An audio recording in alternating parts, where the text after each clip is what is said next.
Oh, hi there. Cello. Hey now. Hola. And ba weep grana weep ninny bong. However you want to say it. Welcome to that Kev1 show.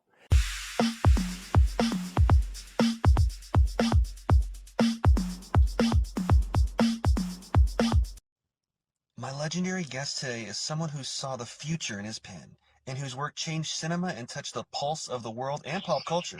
He's a teacher, photographer, award winner, and co-creator of RoboCop. Welcome to the show, Michael Miner. Thank you, Kevin. I thank you very much for expressing an interest in my feeble Buddhist-like scratchings on the universe. I mean, we all might be dust in the wind, perhaps, but I mean, you definitely are definitely a higher molehill of dust for sure, a monument, I'd say. Definitely. There's even new RoboCop video games touching new generations. Yeah. I want to feel that higher elevation of dust. Can I use that? Yeah, you can do that. Higher elevation of dust. Thank you. Say that in restaurants. Excuse me, ma'am. I'm a higher elevation of dust. Whoa, they might put me out on the patio in the rain. Watch it. I love it.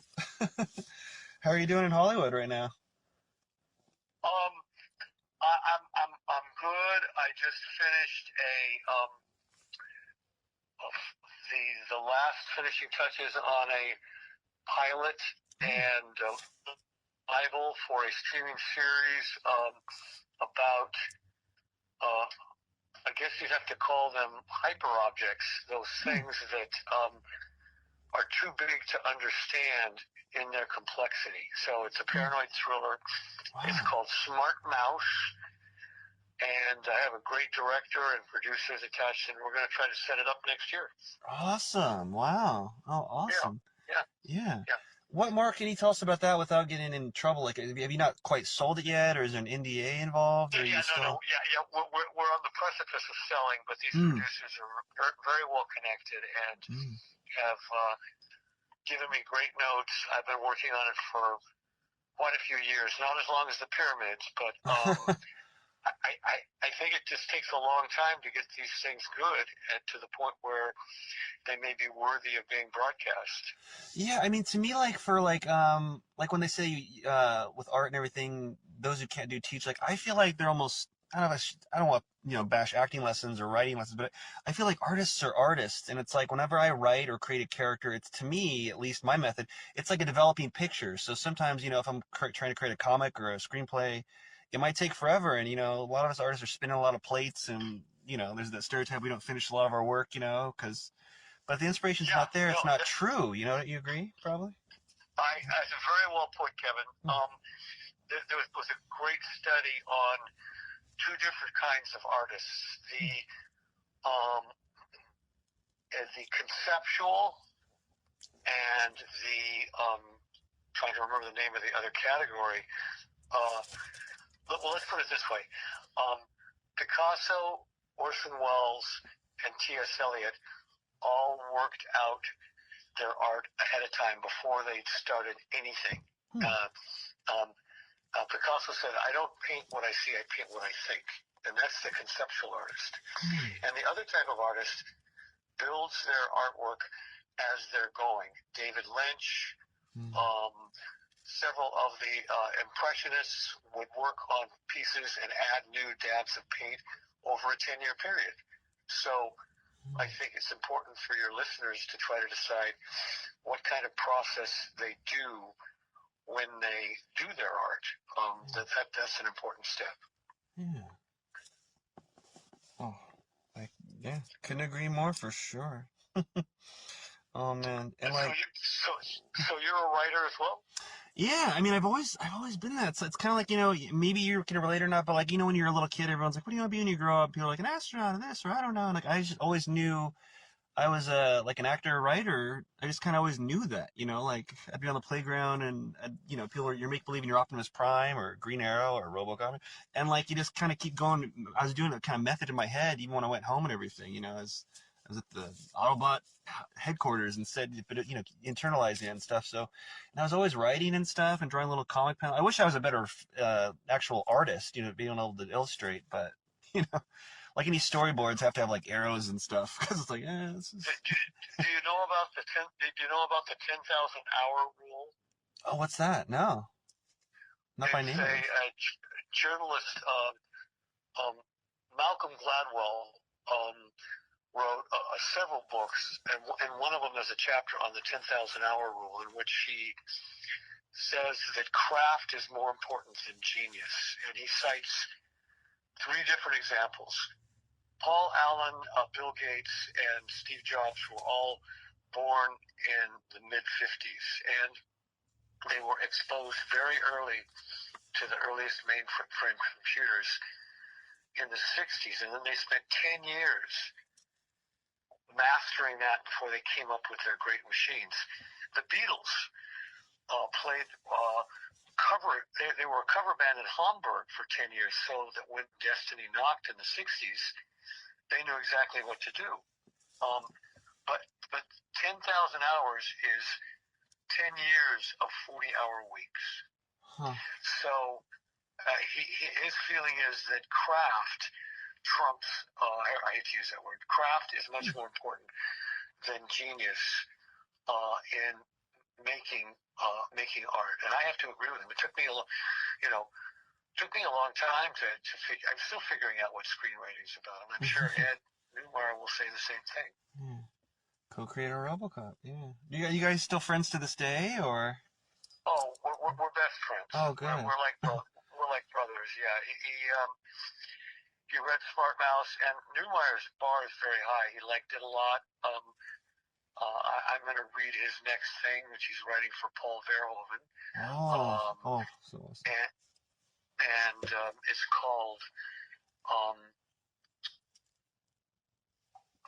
I can't remember the full title. Anyway, I'm sure you'll hear about it. Yeah. A Modern Sinner or something like that. Yeah, Ed and I we're just best friends. It's great. Very cool. Yeah, the co-creator RoboCop and all that. And your initial half of RoboCop, so to speak, not that it was 50-50 or however it worked, but wasn't it titled Super Cop or something, what you were first bringing to the table? Yeah, when we had lunch, that first fateful lunch, we told each other what we were working on, and I had been working on this thing called Super Cop, which was about these fighting suits, sort of like the Tom Cruise film Edge of Tomorrow. Okay, yeah. Like exosuit type stuff, yeah. And the suits were starting to affect the psychology of the cops in a bad way. Yeah. So it was more like the Dirty Harry 2, where there were bad cops that were emerging from this technology, where Ed's idea was closer to what the finished film was, which was a cyborg, a human inside of a robotic thing. And so was the whole idea of Super Cop pretty much ingested into RoboCop, or is there a lot of difference in Super Cop and RoboCop? Like, I mean, obviously there were a lot of differences. I mean, I think my main contribution was because I'm an old hippie who protested the Vietnam War. Had to do with a lot of the social criticism in the media breaks. Awesome. So brilliant. Some of the cutthroat behavior in the boardroom. The John Wayne lines. Well, we couldn't, it was kind of like working in haiku to write RoboCop's lines. You can't, wax poetic or have a Hamlet monologue, right? Yeah. And that ends up being much more difficult than people realize. And so, I mean, Ed and I are different creators. Give us both an assignment of writing 10 pages. I will write 10 different pages, and Ed will rewrite an original 10 pages, and we'll both end up at the same place. But you don't marry yourself. Yeah. No, So totally. the fact that we both had separate processes really helped a lot. Okay, yeah. So yeah, it's not in competition at all. More yin and yang, fitting together perfectly. Yeah. Yeah, there was competition because we were younger, and Mm. we Mhm. were just young and dumb. Like Mhm. most people under 40. Uh, there were some feral moments. Sometimes I hated the way he chewed spaghetti, but when Yeah. when it was good, it was good. Like we Yeah. spent all day. One day near the end, Ed kept saying, "What's the last thing that Clarence Boddicker makes before RoboCop kills him?" No, no, no. This, that, this, and then as the sun set, something leaped to mind. Sayonara, RoboCop, Oh and yeah. it said that. Ed said, "That's it." Oh So wow. many of the details had this back and forth quality to them. Uh, like in music, I guess it's called woodshedding, going to the woodshed in musical terms. So it took, that dialogue and the screenplay was picked over. And I mean, I think that's why it's so good. It's literally you Because can quote every single line from it. I mean, I think every single line. It's like, yeah. There's just a thank you. vibe and a Yeah. feel to it, yeah. Well, it doesn't come along very often. I mean, we did have a good script, but then I think Sony Mhm. and Fox passed, Mm. and John Davison took it into Mike Medavoy at Orion, which was the perfect place because here was a really large independent with a lot of money. They had platoon dollars, Mm. and Medavoy, God bless him, was a gunslinger. Mhm. He liked deals. He liked making films, and I'm telling you, John Davison made RoboCop look the way it looked. The producer, because he came up through Corman. Uh-huh. He knew Oh, how to make a awesome. dollar Yeah. look like $1.50, Very and he cool. knew Yeah. all these people: Phil Tippett, Rob Bottin, uh, All you know, legends. Yeah. yeah, and all the guys who were analog and goo. Before there's not a digital shot in there. Rocco Giaffri, the matte painter. He John is, you know, he doesn't get a lot of credit. I mean, Hmm. Paul was brilliant, and Mm-hmm. we got just the best out of him. But John, I can't talk enough about what John did on that film. Hmm.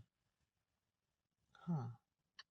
Can you give an example of like how something he saved? Maybe something like, well, the whole movie's iconic, but anything in the movie that was iconic that might have like got thrown out that he fought for, or like Well, maybe a first of trophy he all, hasn't been recognized for yet. the suit is one thing. I mean, Hmm. if several directors passed who will go unnamed, but I can imagine this one guy, Hmm. RoboCop would have kicked open the door on the precinct and walked in what looked like a wetsuit, right? Oh, okay. Whereas Bottin, I mean, the Thing, Legend, the Oh, Howling, wow. the best. I think better than Rick Baker. Hmm. And he also made a suggestion to Paul Verhoeven that I thought was brilliant because this is an illusion, right? Mm-hmm. And when he's in the car, he doesn't have his armor on the bottom, right? Because he won't fit in there. Oh, But oh, when he walks into the precinct, first you see here's some doors open, and one arrestee goes, "What the fuck?" yeah. And then you see the first time you see RoboCop. Actually, the first time you see RoboCop is on a monitor when they Oh pull. yeah, when they pull the plastic off him and he Yeah, walks in the lab or whatever, at OCP, right? Or yeah. So yeah, you don't see the full thing yet. Then yeah. he's behind frosted glass, Mm-hmm. And you see and him he over the makes a shoulder, turn. maybe? Yeah. Oh yeah, I got Yeah, that movie you memorized. see him. Yeah. Yeah, Yeah. and then the next time you see him, he's through a chicken wire barricade. Oh So yeah. Rob Yeah. said, "Look, be careful. Slowly reveal the illusion." Wow. And that was from Rob, and Paul executed it perfectly. So, Wow. I mean, that's where Wow. you know Okay. the Wow. So he was like, yeah, he's like a. Was he technically a second director? He was like a second director in that instance, but was he technically, did he get any kind of credit for that? Well, no, but he I mean, I think, well, part of Rob's nightmare is having a detectable illusion. Yeah. And so, with everything, obviously the devil in legend, and the thing was probably almost gave him a heart attack 10 times because, it's an on-camera, non-digital, functioning thing.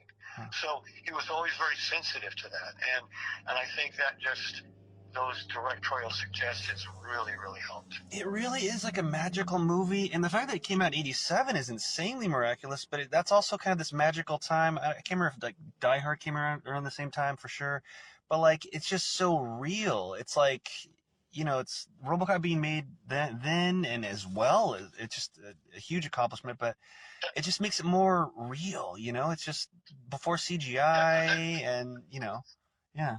That's a very good point, Kevin, because I mean, maybe you could release RoboCop again. I think so for sure. Yeah, in theaters, a new RoboCop. I mean, that's what Amazon is thinking. But when you think about it,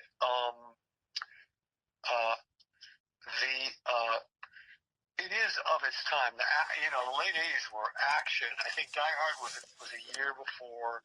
Lethal Weapon. I mean, that was the height of the action film, and RoboCop just fit right into that. And I mean, that's another example of good timing. There was Verhoeven agreeing to direct the film, and there was John Davison and Orion, and also this period of time where you had this really great like genre surge of all these great action films. I'll say one more thing that's we're really lucky with. Sure. After a couple of directors passed, English is called second language, and so he really relied on us. He would say, "Well, what does this mean? What is that joke? Can you explain?" Wow. Instead of bringing because it's so funny and it's so brilliant with the social satire that I didn't even get till probably middle school. I mean, I loved it as a kid, but then you see it again on TV, edited, mind you, probably, with the Bad Mother Crusher, and said you're gonna be a bad motherfucker from the creator of RoboCop there and the OCP. But like, yeah, but then because as a little kid, I'm like, what, a corporation is the bad guy, a businessman? Like, what is he, like Lex Luthor? You didn't quite 1,000,000,000% get it as a little kid, And then, and then the older you get your first job. You're like, wow, yeah, corporations are. And then like now, it's just like, wow, it's like we're there. It's like, maybe past it in a weird way. Maybe past it scarily. Very good observation, Paul really trusted the script. I think 95% of what's on the screen was in the screenplay. And another thing about the corporation thing. You probably could not make Fight Club now, and I think the sponsors or why? Why is that? Why? Well, I mean, at the end, all these buildings are being blown up, right? Like a terroristic, quote, terrorist aspect. Yeah, exactly. And the social satire, I always called RoboCop comic relief for a cynical decade, because Reagan was president, and we really brought out the long knives against the Republicans. Milton Friedman was pushing anti-regulation. There was a whole series of things around the world where Milton Friedman's Chicago boys went out and disrupted things. They had Allende assassinated with the help of Henry Kissinger. They had Russia put in a straitjacket, and that's why Putin hates us so much. And so I also think we had a screening in Dallas in I think it was 2019, and the looks on the faces of the audience after the screening taught me that film briefly gave people agency, because we're overwhelmed by we're all slaves in a prison without bars now, like as you said, the corporations. So for a brief moment, that RoboCop gave people the whip hand, that they could, with RoboCop as the avatar, go in and clean up the fallen town. Mm-hmm. Man. Huh. And I'll tell you one more thing about that. Opening week, I was in New York, Ooh. and I showed my ID to get in free at a multiplex in Times Square. And this was 1987, so not the Carney Vegas thing it is now. Next door was Full Metal Jacket, and the audience was mostly African American, and they went crazy. It was like catnip for them because the malfunction in the boardroom, the theater was in the shadow of these buildings where we had the malfunction of the Ed 209. So they were briefly empowered, right, in the middle of their miserable lives. Huh. Wow. That is truly incredible. Man. Good day at the office. Yeah. Oh my God. And were you on set a lot for all that? Like, no, only for about 2 weeks. I was set up to direct the second unit, which kind of ended up being a lose-lose situation. John hired Monty Hellman, the director of some good 60s and 70s films, but Paul just was never happy. So I went away and directed my first feature that I co-wrote and then directed for Charlie Band called Deadly Weapon. And we had about $3 million, and we were shooting it at roughly the same time as RoboCop, although I did get over there for the gas station being blown up. Oh my God, that's crazy. That's like a city block it looked like, right? Or was it more? Or just like that? Yeah, I mean, the only thing that, literally, the only thing I have a complaint about has to do with that scene. Because in 3 screenplays, I tried to get in Shell Motor Company and blow up a gas station, and it destroys the S, so you have hell and flames. Yeah. And Paul shot that, and maybe because he didn't get the joke, and he cut out the close-up. You can see it in a long shot, kind of, but that. Yeah, I remember being shelled. Wow. Yeah. Now, I mean, the studio wouldn't be against that, right? With all the blood and gore in it. No. Yeah, I wouldn't. No. I think it was Paul not quite getting the joke. But he's so religious though, right? That's kind of wild. Yeah, yeah. Huh. Yeah, that's a separate conversation. Oh my God. Huh. That is just wow. Huh. Whew. Jeez. And just the music, the iconic, intense music and everything by Basil Polidorus was just such a rhythmic flow, so soul pounding. It just seems like it goes on and on and on forever. I just remember that from the gas station. Well, from every scene. It may be the best soundtrack, the best orchestrated soundtrack in. The anvil was great. I agree. Yeah, I mean everything. I mean from when he goes in, the whole haunting music melody when he goes in, or if he goes into the home that's being sold, and I mean just everything. That's every little, and the inspiring kind of almost like a graduation type melody it hits during the credit. You just can't turn off the credits even when you watch RoboCop. It's just, it's almost too good. It's wild, Yeah, he did a great job.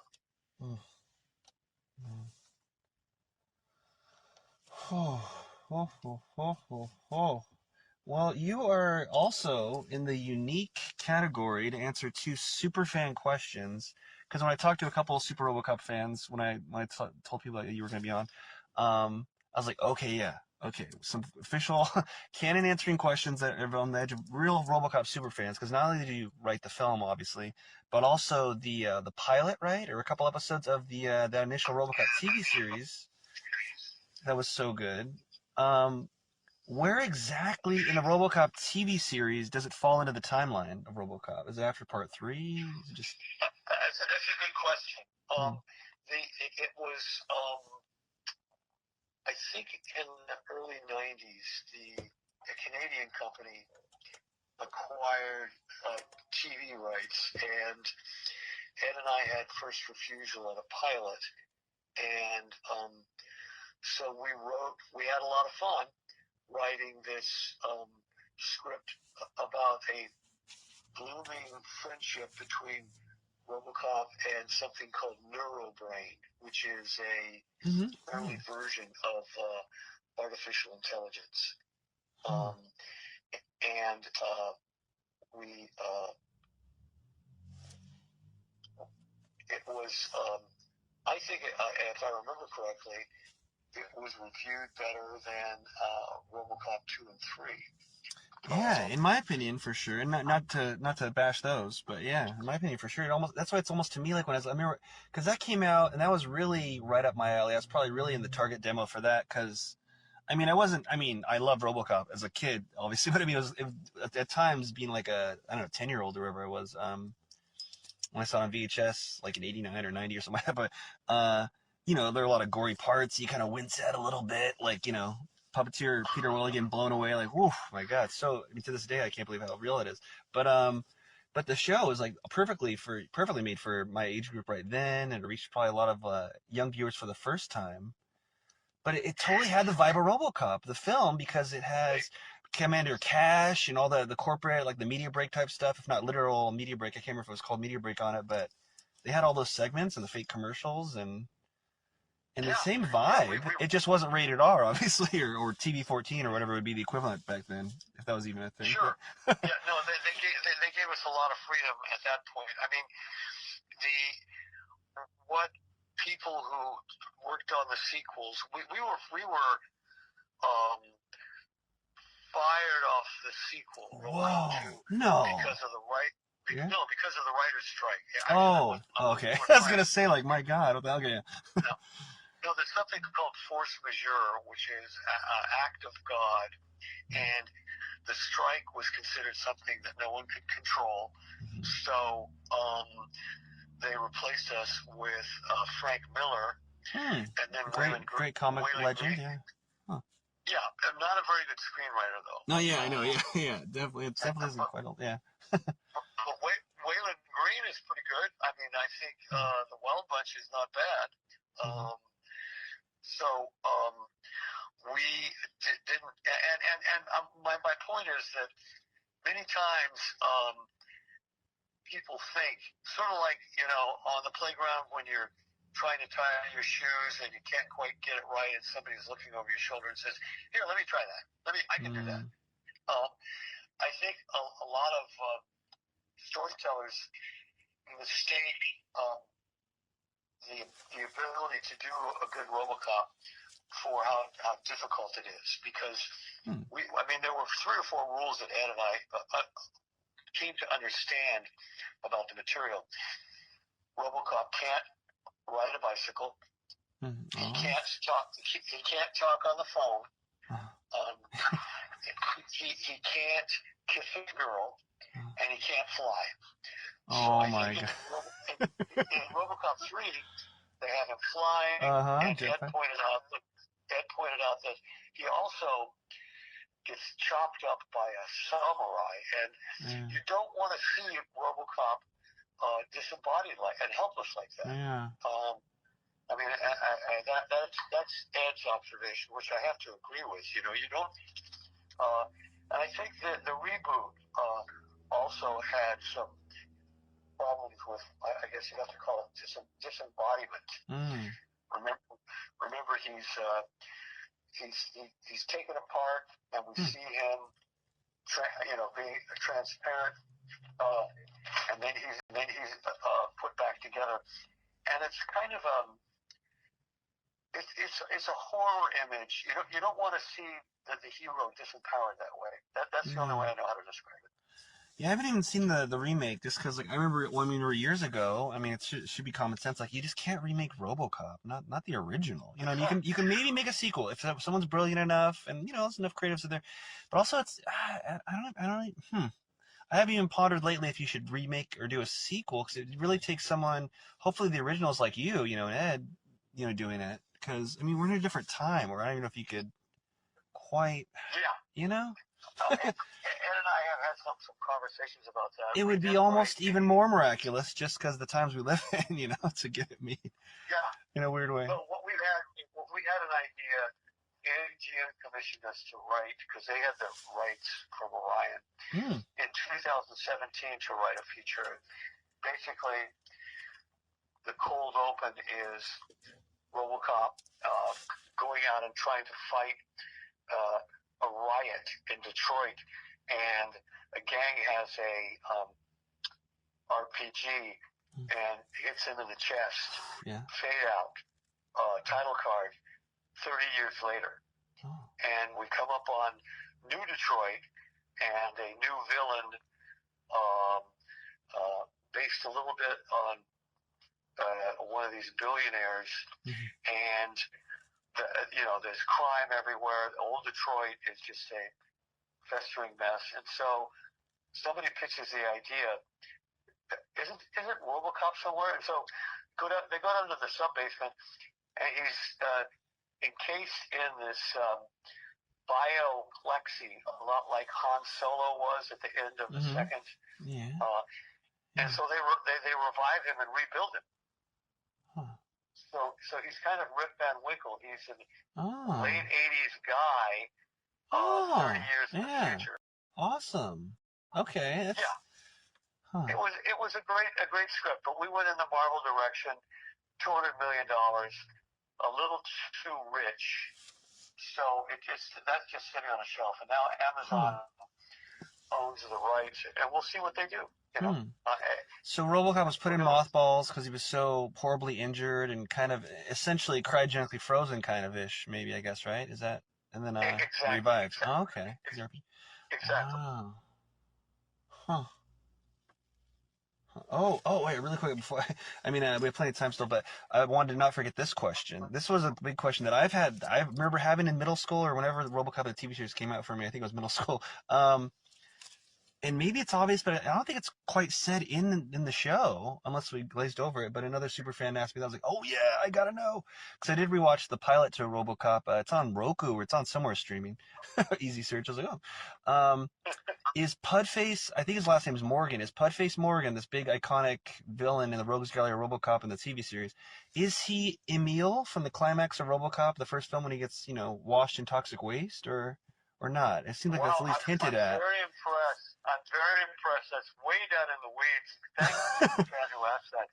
Actually, Pudface was something Ed and I contributed to I think it was a cell phone app, which there's a way you can kill villains through some kind of gaming app. I can't remember the exact platform it ended up on, but Ed and I were invited in to that writers' room where they had a bunch of really funny, talented people, like maybe 6 or 8 other people, trying to come up with a cell phone interactive game. I think that was the platform. And Pudface comes from that. Oh. And then so you just decided to throw him in RoboCop, the series. I'm like, you know what? Huh. Well, because I remember in the pilot of RoboCop, even it's like, oh, maybe it's him. You're thinking as a little kid, like, wow, because you want to tie things together. You want, formations and stuff, and so but he also says something like RoboCop made me X amount of years ago, and as a little kid you're like, oh, maybe that's when the movie came out, 87. It's a wink to the movie or not, because he says something in the pilot like, ever since RoboCop deformed me X amount of years ago. Okay, wow. So Pudface is not officially Emil. Okay. Oh yeah, Emil explodes. What am I saying? Yeah. I was thinking maybe. Oh wow. Yeah. Huh. You might have stumped the writer there. I've lost you. Because it was great having RoboCop have a Rogues Gallery kind of character, and then oh, there's Pudface. Okay. Yeah. Oh, and that genre really lends itself to some cartoon like Batman. Dark yeah. type, oh no, definitely. Yeah. Villains. Oh, and I loved that as a kid, because I loved comics already when I first saw RoboCop. But I loved that it was a real serious, comic character. Because even as a little kid, you're that age, maybe from when you're first conscious, where you want to be seen more serious. You want to be, even though you're a little kid, you want to be a man, you know. So I remember like when Batman was coming out and it looked so dark and everything, I was like, oh, maybe Robin's gonna die in it, because I think Robin died in the comics around then, and so yeah, it's like you Yeah. really want to be more serious. So, I wonder. Well, it's interesting. The reboot that Jose Padilla did. All the fans of the original RoboCop didn't like the reboot because it was PG-13. Mm-hmm. But everybody in China did not see the original, and they loved the reboot. Oh, it wasn't. Why was RoboCop not released in China? It wasn't. Was there some sort of weird? It was the late '80s. It probably got some kind of release, but I think Wow. that's the dark ages of film to a certain extent. Huh. So that kind of signaled to me that RoboCop does have a kind of Batman-like eternal fountain as a genre. And again, we'll see what Amazon does. Fingers crossed. Yeah. It was so funny, all the toys that came out, and then, I mean, you saw it with Rambo and stuff at the time, but it just this rated R, very bloody movie coming out, and but there were toys. I remember the RoboCop. I don't know if that was based off the movie or the show, but they had the little caps in the back where, like, gunfire action, and a RoboCop animated series I remember, which I feel like might have been Marvel, maybe, but there was comics and stuff, so it's just so funny. It's like, oh, how are kids supposed to know this? But okay, I guess we're all seeing rated R movies. And we were, somehow we were. It's unfortunate, because of my teaching. I have undergraduates never seen Network or Being There, Wow. or some of the great, the great classics. So to your point, that there's only recent history among a lot of people. There's not a lot of ancient history. Huh. Yeah.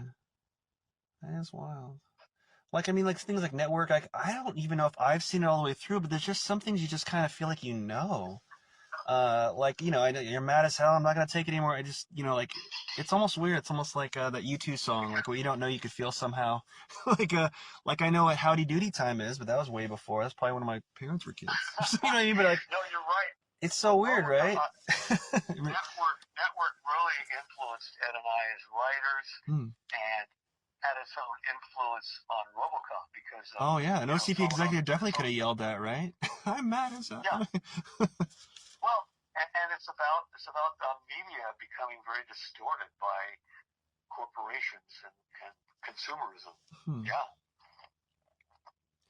It just definitely spoke to everybody, RoboCop, man. Just every moment of that movie, really, you could just, I don't know, it should live rent-free in your head, just, little things like. Live rent-free in your head. That's another one, Kevin. I'm going to borrow Oh, that. yeah. Like, for just little moments this morning, I was thinking of RoboCop, because I was going to, talking to you today, and like, yeah, just like, I don't know, like the guy that gets shot by a 209, he's like, yes sir, he doesn't understand he's gonna be shot. Get the gun. Just every little moment, from you're in a hurry in the bathroom, you don't want to piss down your leg like they do when they run away from Dick Jones and It let me go through his it should live rent-free in your head. Love it. Yeah, like Murphy with his memories, shaking to the side in his chair. Man. Yeah. Oh, do you ever do, like a lot of us, I guess this might be a two-part question, the RoboCop walk, like after you watch it, or, I mean, or since you worked it? I'm glad you brought that up.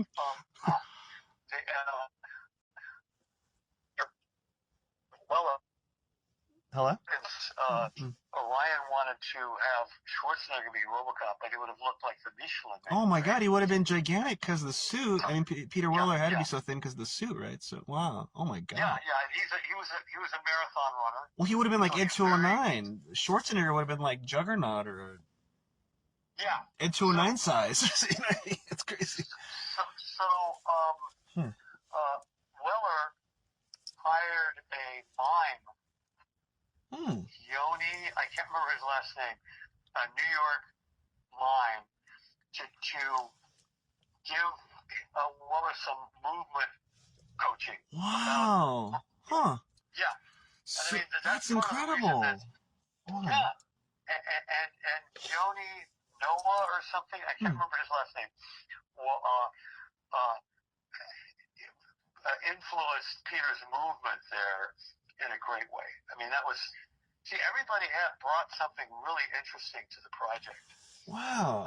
That's amazing that the actor, I mean, he's the lead actor in it and everything. So, like, huh, did you have to have that cleared, or was he just like, Paul, I'm doing this? Or I wonder how that works Oh, when, like, no, I don't think there was a clearance issue. I just think that Yoni had just a great sense hmm. of how to, even though it probably wasn't mechanically completely accurate, Hmm. there was this thing he coached Peter on that got those great movements. It's just so And great. I mean, you watch me, you find yourself doing that when you're getting a fork out of the drawer or just moving, and just even like the kind of I want to say fencing stance he does when he shoots, like at least in the iconic cocaine factory scene. Just yeah, oh yeah. come quietly or there will be Yeah, trouble. trouble. Yeah, I do the turn. He does at least off the top of my head when he's talking to the kids on the news. He does the spin. I might Right. spin to look at my cats, like you know. Uh, Great moment. Great sort of so meta moment. I agree. So, was in the script? Did you and Ed have a vision of how RoboCop moved before that, or did you just in your minds, RoboCop's walking, Super Cop, RoboCop's That walking? was probably underdescribed, Hmm. and because it is a cinematic thing. Yeah, it's very Uh, iconic. I mean, yeah. yeah, yeah. So I think some of that arrived. I mean, one of the things I've learned having directed a couple of features is that once it's cast, your job is easier because you're carrying around all of these ideas about delivery and how something should be staged, and now the actors can give you some ideas, and they're the Mm. ones who are responsible. So the film itself did build. I mean, and you have to look at with Ed 209,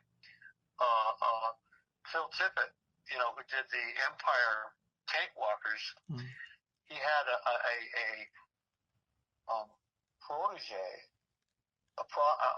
who really jumped on the RoboCop thing, and all these movements, the pneumatic movements, the little bolts, all of that Harryhausen animation. I mean, I think Harryhausen hadn't been appreciated, all of that kind of animatronics, until Phil did the Ed 209 stuff. And again, that's John Davison contacting the best of the best. Hmm. I mean, it really, yeah, it was. Oh, and it must have been like the war of filmmaking. Like I said, a lot of like independent filmmakers and stuff. But I mean, just to make this such a different thing at the time, and with Orion, and you guys must have been like hemorrhaging money, right? I mean, the creation of all the blood, the puppetry. I still can't get over the Yeah, puppet of Peter Weller getting shot in that warehouse, or the. Oh, yeah, I that's mean, another great that's story. insane. Oh. That's a great story. You know that the puppet was powered by a bicycle, So you have so like a that crew when guy pedaling or something, or what? yeah, Or wow. and that allowed Weller to sort of sit up just before he gets shot in the head. And Paul wanted to have it be all in one shot without a cut, so Like a he really runner. landed Yeah. in that moment. And I think Rob Bottin's work on the Thing, uh, really helped him realize this new. And Rob also did um, Edward Norton putting the gun in his mouth in Fight Club. Oh, okay. Yeah. So Huh. Rob is the best. He was the king. He is the king of uh, animatronic, but non CGI Mm-hmm. renderings. Remarkable. Like even like say you watch RoboCop on TV or or something that kind of shows some moments where you could tell there's like a green screen or something. I want to say, like, off the top of my head, like when RoboCop's kind of not running because he can't quite run, but running away from Ed 209 after he's on the stairs. You know, you can kind of see green. Yeah. But even then, it's so special and everything and more practical. I mean, in the stop motion of Ed 209, it's just, yeah, it definitely was like miraculous that it came out when it did. It made it so all the more special again, you know? No digital shots. There were matte Yeah. paintings that Rocco Giaffre did. Rocco was mentored by Matt Yuricich, who did all the matte paintings for the Lucasfilms, and Rocco did a great job. You know, he extended the floors of Dallas City Hall. There's the elevator shot after when Morton and Kinney are coming down from the boardroom massacre. I mean, just, you know, everybody was just at the height of their powers. Man. So many famous lines. Bitches leave and everything. Yeah. Like, I still get mad when people say something about like, oh, Red Foreman, he's in RoboCop. I'm like, no. Clarence Boddicker might be in that '70s show, but no. You get that shit straight, buddy. Well, that You know what I mean?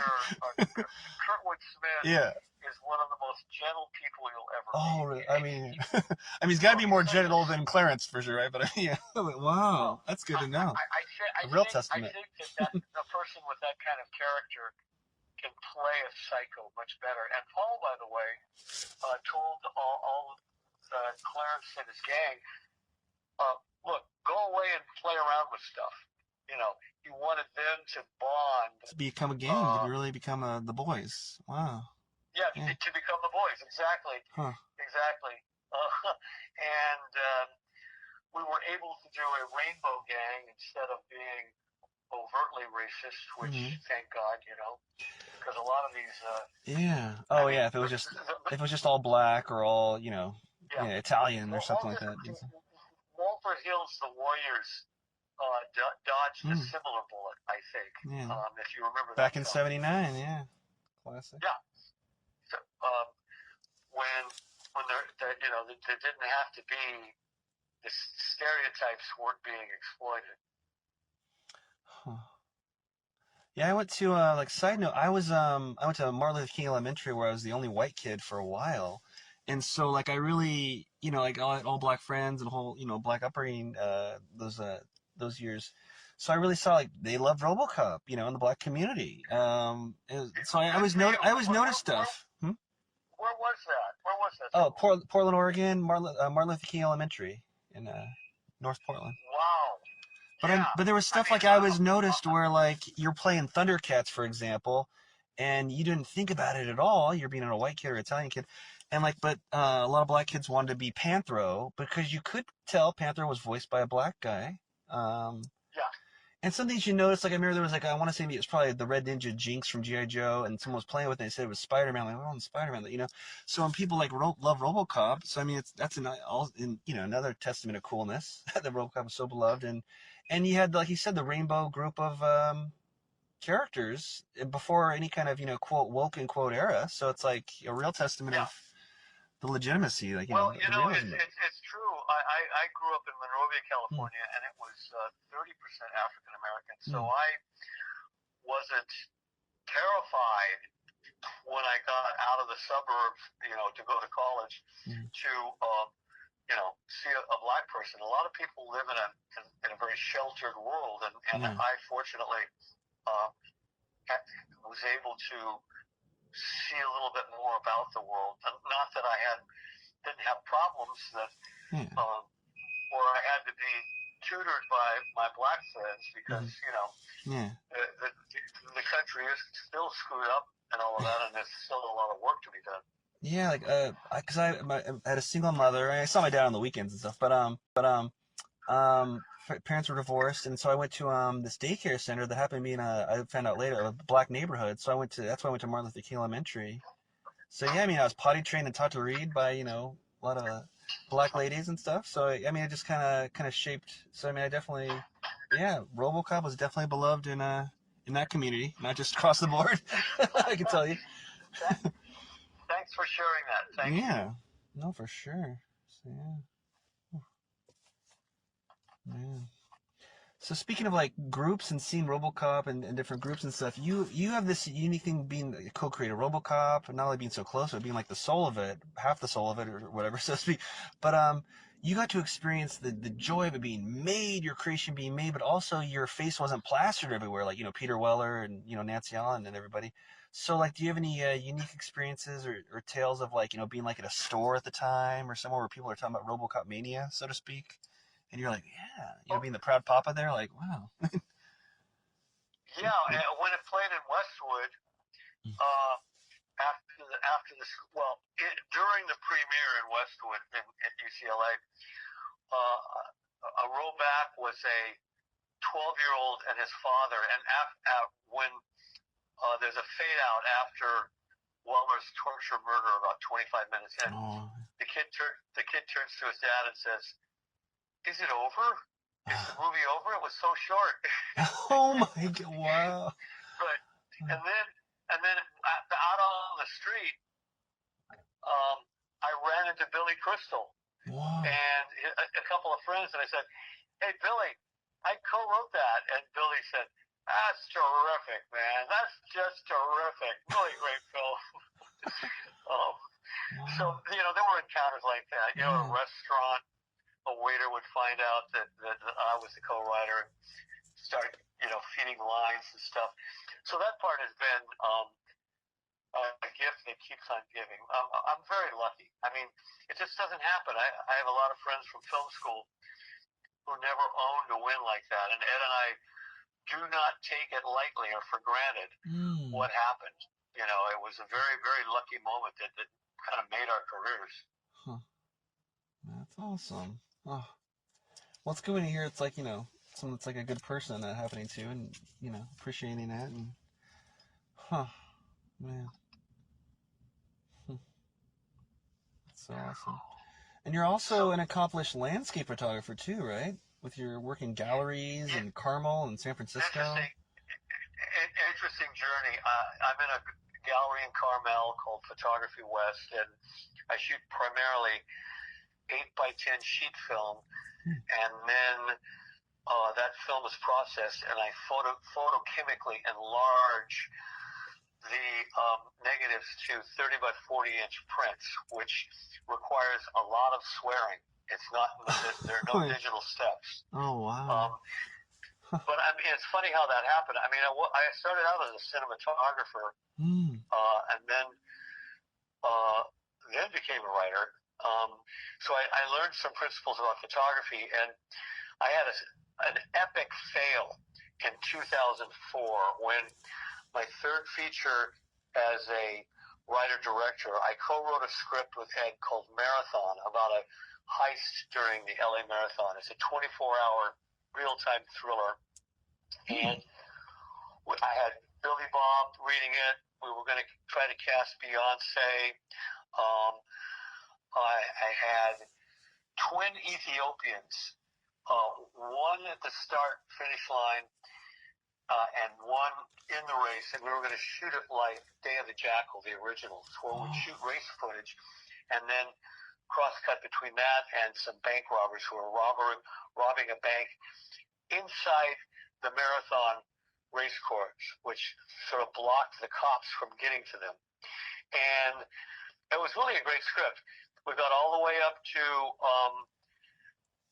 getting ready to get a green light, and the company sold, and the new heads of the new company put in a turnaround. So it was like, oh shit. So I said, I'm going to do something that only I can screw up. So I started doing this landscape photography, black and white. Then I'm out there on my own, no producer, no studio. If anybody's going to mess it up, it's going to be me. And that's sort of how it started. And is it like a real passion project for you? Do you get like it's almost meditative in a way, or is it just something else? It is meditative. And Sammy's camera in LA, Sammy Kaminowicz, gave me an 8x10 enlarger that the Getty used to own for a very good price. He sort of gifted it to me, and it's in my garage now. I was just working there last night. I'm going to go back in tonight. I mean, I think 100 people may enlarge to 30 by 40 using photochemicals. 100 people in the world. I mean, it's the hobby from hell, basically. You gotta put that line in the script. I like that. The hobby from hell. Yeah. Yeah. But I think I've sold 6 figures worth of prints. So, the lunch money, it's good for lunch money. Yeah. Wow. Well, if you ever get fed up 100% with Hollywood, wow. Exactly. Well, you're I'm already definitely. fed up with Hollywood. Oh yeah. How could you not be, right? Yeah. Man. Oh. Oh. Oh. Oh. Oh. Oh. Oh. Whew. Well. So Kevin, Yeah. is it about time to, if you have a lot more questions, can we reconvene? Oh no, you gotta hit the swimming. You're gonna swim, right? You got some laps to do, don't you? Good one, man. You Yeah. took your memory pill this morning. You don't miss anything. Thank you. Hey, that's my Murphy. No, definitely, yeah. No, I mean, I could just keep you on forever, but no, definitely, bro. You've answered more than enough. You put in your time. You could be out with good behavior. Just kidding, just kidding. No, but thanks so much, though, for real. Yeah. Do you have now that I have your phone number? You want me to text you my email so that we can stay in touch? Yeah, I would love that. I'd be honored. Yeah. Are you still in Portland? I'm still in Portland, yeah. By and large, I come to LA for filming this or that, but yeah, my whole family's in Portland, so and then there was the COVID bubble, so I had to be here for a bit, and then boom. You ever come up here or no? I made a film. My second film as a director I made in Seattle a while ago. Have driven through. You have too many bridges up there, dude. We have a lot of bridges, yeah. I mean, at least we don't have a lot of earthquakes though. So at least you're like, oh, I'm on a bridge, okay, so. Yeah. There you go. Well, to piggyback on the whole race thing, since I gave a proper introduction to this, people are like, wait, what? Like, I remember when I first went to Seattle a lot with an old best friendy, I'd be like, what the hell, Seattle? It's just like a cleaner, whiter Portland. What the fuck? So it wasn't that. It's very true. And also, like, what is this? You guys wear raincoats. The Seattle people have umbrellas. So they're Yeah. very whippy. Mm-hmm. Oh, I love it. Well, thanks so much for sharing. Good luck with things. Good luck. Oh, yeah. I appreciate your interest. Oh, for sure. And I'm so glad you're such an awesome, well-rounded person. Not like someone evil that just fell into making this legendary, awesome thing. I mean, obviously your fingerprints are all over, and it's such a special thing. So. You caught me on a good day, dude. Oh yeah. Awesome. Well, thanks again for sharing such treasured insights and your story as well. So, we'll be in touch. All right, man. Hey, let's stay in touch. I'll text you my email. Oh, I'd love it. Thanks, man. Okay, take care, Kevin. Have a good swim. Night. Thank you. And that was legendary Michael Miner. Well, friends, the theater lights have come back on overhead. Please clean up the candy wrappers you snuck in and traverse safely. See you next week, or superfans online at patreon.com/thatkev1show. Good night.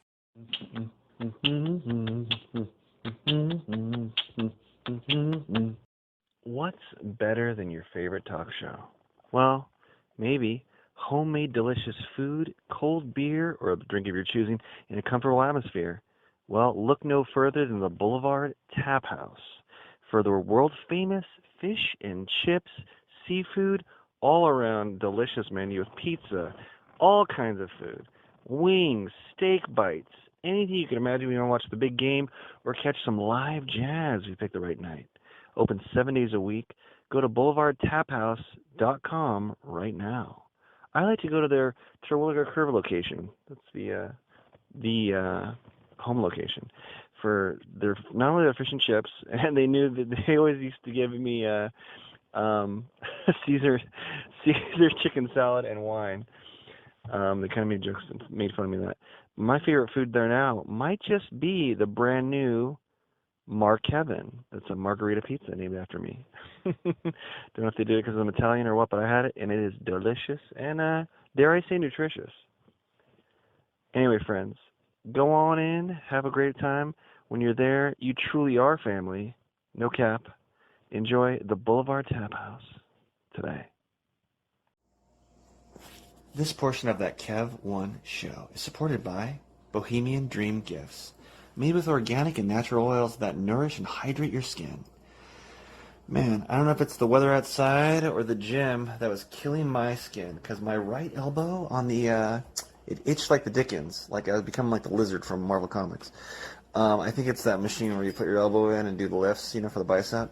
But I was itching my skin like crazy during, well, I won't say who because I don't want them associated with rough skin, with one of our guests here in the near future here. But my right elbow was getting ashy and coming up, getting red and irritated. Anyway, I used some of the promotional cookie dough body oil from Bohemian Dream Gifts that they gave us, and my skin, I'm not kidding, came back. I can vouch for that one. The cookie dough oil baby body oil, the cookie dough body oil brought my skin back to life like an Evanescence song. I'm not kidding. My skin is smooth and happy again. 100%. You can buy cookie dough oil on Etsy at the Bohemian Dream Gifts shop.